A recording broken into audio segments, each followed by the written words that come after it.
The moment the bank manager publicly fired a struggling single father over a missing $17, everyone in the marble lobby believed they had just witnessed the end of an ordinary man's career. The security guards looked away. Customers whispered. Employees silently thanked heaven it wasn't them. The father lowered his head, holding a worn envelope that contained the last hope for his little family. No one noticed the thick folder tucked beneath his arm, and no one imagined that less than 20 minutes later the same bank would face the largest withdrawal request in its history. $63 million. By sunset, the manager who had humiliated him would be begging for a second chance that would never come. Before we continue, if you believe kindness is more powerful than pride, and that everyone deserves a second chance, please take a moment to like this video, leave a comment, share it with someone you care about, and subscribe to Dot. Your support helps us bring more heart-touching stories that remind the world compassion still exists. Nathan Brooks was 38 years old, a widowed father raising his 8-year-old daughter Lily in a small apartment outside Chicago. 3 years earlier, a distracted driver had taken the life of his wife, leaving Nathan to become both father and mother overnight. Every morning before sunrise he prepared breakfast, braided Lily's hair after watching countless online tutorials, packed her school lunch with handwritten notes, and rushed to his job at Franklin National Bank. He wasn't a banker or an executive. He worked as part of the facilities team, maintaining equipment, handling deliveries, organizing archives, and doing countless invisible tasks that kept the branch running smoothly. Most customers never noticed him, yet many elderly visitors remembered the gentle man who always opened doors and carried heavy bags without expecting thanks. Life had become a constant balancing act. Rent kept increasing. Medical bills from his wife's final months still haunted him. Lily had recently been accepted into a gifted science program, but Nathan wondered every night whether he could afford the tuition. Even after working overtime whenever possible, every dollar had a purpose before it even entered his bank account. On that particular Friday morning, Nathan discovered a tiny mistake while balancing the petty cash used for maintenance supplies. $17 were missing. He searched every receipt twice, checked every cabinet, and even emptied his own pockets, convinced he had misplaced the money.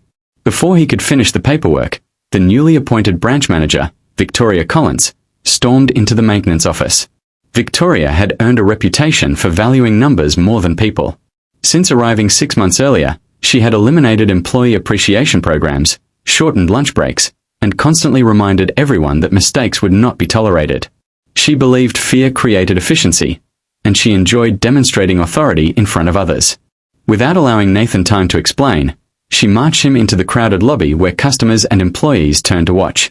She announced that financial negligence, no matter how small, reflected dishonesty and incompetence. She declared that someone unable to account for $17 could never be trusted around company property. Before Nathan could finish a sentence, his identification badge was removed, his locker key taken away, and he was ordered to leave immediately. Nathan stood frozen. His face burned with embarrassment while dozens of strangers stared. All he could think about was Lily waiting after school, believing her father would somehow keep every promise he had made. He quietly gathered his faded jacket, thanked the coworkers who looked at him with sympathy, and slowly walked toward the exit. Hidden inside the folder beneath his arm was something Victoria never bothered to ask about. For months Nathan had been handling legal paperwork involving his late grandfather, a humble mechanic whom almost everyone believed had died with little more than an old toolbox. What no one knew was that decades earlier the grandfather had invested in a tiny manufacturing company started by a close friend. The forgotten investment had survived countless mergers and eventually became part of a global engineering corporation. After years of legal verification, international documentation, and estate proceedings, Nathan had officially inherited the shares. That morning he carried the final documents confirming ownership worth just over $63 million. His appointment wasn't with Victoria. It was with the bank's private wealth division on the executive floor. Nathan took a deep breath and instead of leaving the building, quietly entered another elevator. Within minutes, executives from corporate headquarters welcomed him with warm smiles after verifying his identity. They congratulated him on the completed inheritance and began preparing paperwork for transferring the funds. As they discussed investment strategies, Nathan asked one simple question. He wanted to know whether Franklin National Bank truly valued loyal customers and employees. The executive smiled confidently, unaware of what had just happened downstairs. Nathan calmly explained every detail. He described being publicly accused without evidence, humiliated over $17, and dismissed despite years of spotless service. He explained that no investigation had been conducted and that no one had even asked for his explanation. The room fell silent. An internal audit began immediately. Meanwhile, another employee finally discovered the missing $17. A maintenance supplier had accidentally attached the cash inside the wrong invoice envelope. The accounting error had nothing to do with Nathan. Victoria's confidence disappeared the instant corporate investigators entered her office. Surveillance footage confirmed Nathan had done nothing wrong. Staff members describe his years of honesty, generosity, and quiet leadership. Several admitted they had remained silent because they feared losing their own jobs. Then came Nathan's final decision. Instead of depositing the inheritance into Franklin National Bank, he requested the entire $63 million be transferred to another financial institution known for supporting community programs and treating employees with dignity. The executives pleaded with him to reconsider. Losing an account of that size would damage quarterly performance and attract unwanted attention from shareholders. Nathan simply smiled. He explained that money could always be replaced, but trust could not. Within days, Victoria's employment was terminated following the investigation. Yet Nathan never celebrated her downfall. He understood that humiliation only creates more pain. When reporters later learned about the remarkable story and asked whether he hated the manager who had fired him, his answer surprised everyone. He said carrying bitterness would only teach his daughter the wrong lesson. Instead of buying luxury cars or enormous mansions, Nathan made choices that reflected the values his late wife had always believed in. He purchased a comfortable home where Lily finally had her own bedroom. He established a scholarship fund for children who had lost one or both parents. He quietly paid overdue medical bills for several struggling families recommended by local charities. He opened a vocational training center that helped unemployed single parents learn practical skills without charging tuition. Former co-workers were shocked when Nathan invited many of them to join his non-profit organization. Several accepted, grateful to work in a place where compassion mattered more than titles.